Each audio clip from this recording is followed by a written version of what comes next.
정말 기적이 일어나고 있는 것일까요? 토트넘의 부활은 한편의 스포츠 영화처럼 무너지던 선수단이 다시 일어서는 과정 속에 감동을 주고 있는데요. 토트넘이 올해 정말 강해졌는지는 영국 축구계를 달구는 뜨거운 이슈가 되고 있습니다. 토트넘이 시즌 초반에 잘했던 것은 하루 이틀 일이 아니지만 이번에는 분위기가 확 다르다는 것인데요. 토트넘 핫스퍼가 불과 3개월 만에 완전히 다른 팀이 됐다는 평가가 나옵니다. 스포츠 전문 미디어 디애슬레틱은 14일 엔지 포스테코글루가 토트넘에 취임한 뒤 처음 100일 동안 변화시킨 것은 바로 분위기라고 집중 조명했습니다. 그 내용을 자세히 들여다보면 주장 손흥민이 포스테코글루 리더십을 상징하는 핵심 요소임을 알 수 있는데요. 디애슬레틱은 포스테코글루 취임 100일을 돌아보며 포스테코글루는 임명된 순간부터 토트넘 혁명을 위해 쉬지 않고 달려왔다며 돌아봤습니다. 포스테코글루는 어떻게 경직된 클럽 문화를 뜯어 고쳤을까요? 디애슬레틱은 토트넘 내부자들에 따르면 포스테코글루는 전임자 안토니오 콘테와 달리 분위기에 관심이 많았습니다. 그는 선수들과 스태프에게 권한을 부여했습니다. 토트넘은 종종 변명이 가득한 것으로 묘사되곤 했는데요. 포스테코글루는 각자에게 명확한 권한을 주고 더 많은 책임을 부여해야 스쿼드를 최대한 활용할 수 있다고 봤다라고 설명했습니다. 권한이 생기고 그에 따른 책임이 커지면 적극적이고 능동적으로 움직이기 마련이기 때문입니다. 그 예로 콘테 감독 당시엔 벤치 멤버를 전전했던 선수들이 명확한 역할을 부여받으면서 대활약을 펼치고 있습니다. 대표적인 선수가 수비형 미드필더 비수마와 파페사르, 그리고 좌우 윙백의 우도지와 페드로 포로입니다. 비수마와 파페사르는 정확한 자신들의 역할을 부여받고 공수 간의 간격을 조율하며 중원을 헤집어 놓고 있습니다. 좌우 윙백인 우도지와 페드로 포로는 전형적인 풀백처럼 측면을 돌파하다가도 때로는 중앙으로 들어와 중원 숫자를 늘리는 인버티드 풀백 역할을 할 정도로 전술 이해도를 완벽하게 해내고 있습니다. 영국 스카이 스포츠가 공개한 포로의 올 시즌 터치맵을 보면 우측과 중앙의 대부분 점이 찍힌 모습을 확인할 수 있습니다. 포스테코글루 감독이 포로에게 인버티드 윙백 역할을 맡기면서 더욱 많은 숫자를 공격에 가담시킬 수 있게 된 것입니다. 포로가 더욱 중앙에 배치되면서 손흥민도 덕을 봤는데요. 지난 2일 벌리전에서 포로는 하프라인 부근에서 벌리의 뒷공간으로 환상적인 킬러 패스를 넣어줬습니다.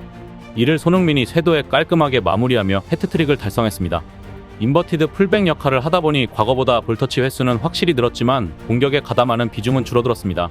지난 시즌 메뉴전과 올 시즌 메뉴전을 비교해보니 포로는 훨씬 많은 볼터치를 가져갔고 상대 진영보다는 자신의 진영에서 볼을 받는 횟수가 많았습니다. 실제 히트맵에서도 포로는 상대 페널티 박스보다 자신들의 페널티 박스 부근에서 플레이하는 일이 많았습니다. 반대쪽에 있는 우도지 역시 마찬가지 역할만 수행하고 있는 것입니다. 이는 손흥민에게도 긍정적인 영향을 줬는데요. 지난 시즌 이반 페리시치와 불협화음을 냈던 손흥민은 우도지를 만나자 경기력이 살아났습니다. 페리시치가 과도하게 공격까지 올라와 크로스만 올리다 수비 위험에 노출됐던 것과 상이한 모습입니다.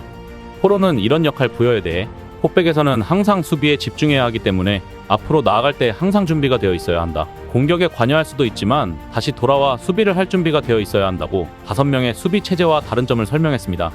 이는 토트넘의 수비가 견고해지면서 중원에서 효과적으로 공격 축구를 할 수 있는 요인이었습니다. 포스테코글루는 많은 부분이 선수들을 중심으로 이루어져야 한다.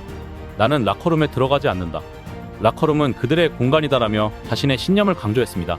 특별한 이변이 생기지 않는다면 선수단의 문제는 주장 손흥민과 부주장 제임스 메디슨, 크리스티안 로메로 선에서 처리한다는 것입니다. 권한과 책임의 메커니즘 속에서 선수단에서 가장 큰 직책인 주장을 손흥민에게 맡겼습니다. 손흥민이 포스테코글루 시스템에서는 경기장 안에서는 물론이고 밖에서도 핵심적인 임무를 수행하게 된 것입니다. 회의도 줄었습니다. 디애슬레틱에 따르면 콘테 체제에서는 일주일에 6일씩 회의를 열었습니다.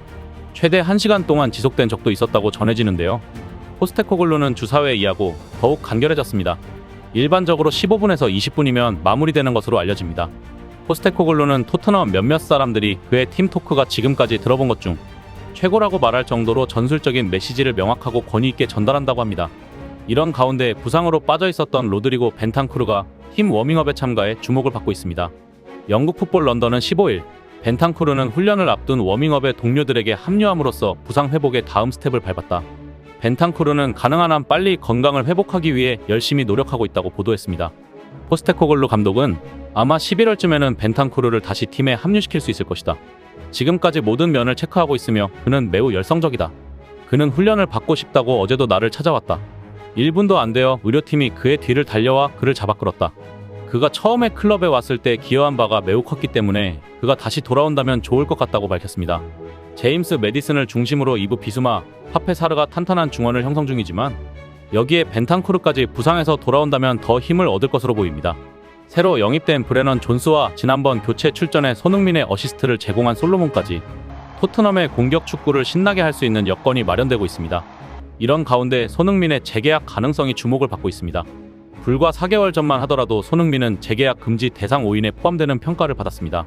지난 5월 스포츠키다는 올여름 재계약해서는 안 되는 5명을 선정해 공개하면서 고령의 선수들과 부상이 잦은 스타들은 어느 팀에나 큰 부담이다.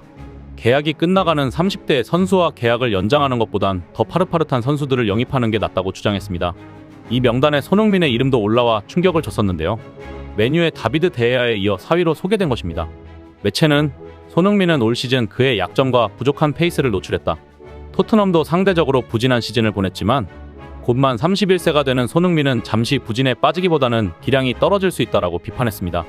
그러면서 토트넘은 그와 계약을 연장하는 것보다는 그를 놓아주는 것이 현명할 수 있다고 주장했습니다.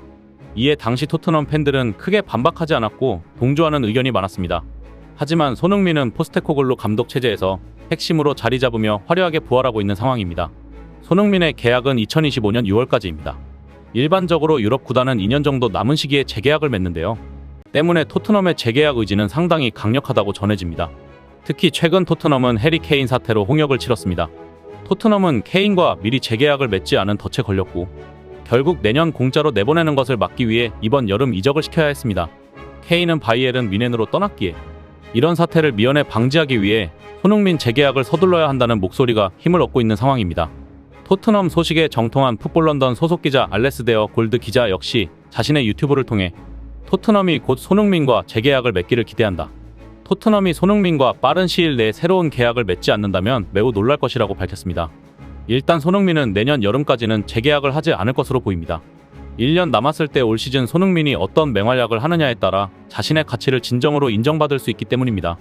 손흥민은 월클 실력을 갖춘 선수이기에 토트넘에서 후회 없는 1년을 보낸 뒤 케인처럼 좋은 빅클럽으로 가서 자신의 커리어를 끝내는 것이 목표가 될 것입니다.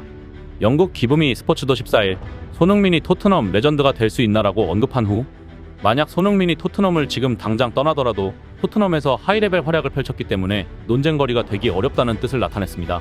때문에 맘 좋은 손흥민의 부담도 덜할 것으로 보입니다. 이를 이용해 레비 회장은 다른 꿍꿍이를 생각하고 있는데요.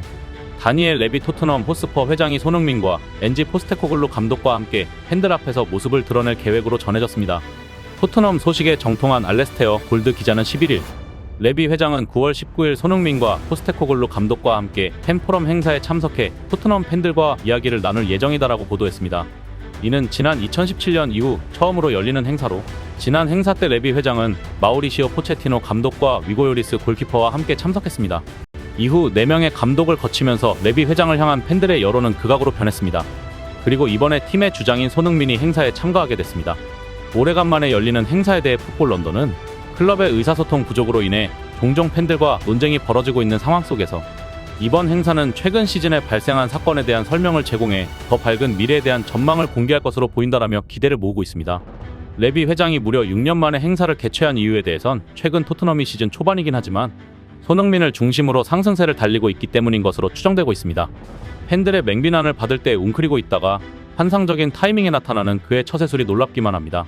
손흥민, 1년 동안 후회 없이 보내고 내년에 빅클럽 가자. 이상 시온TV였습니다.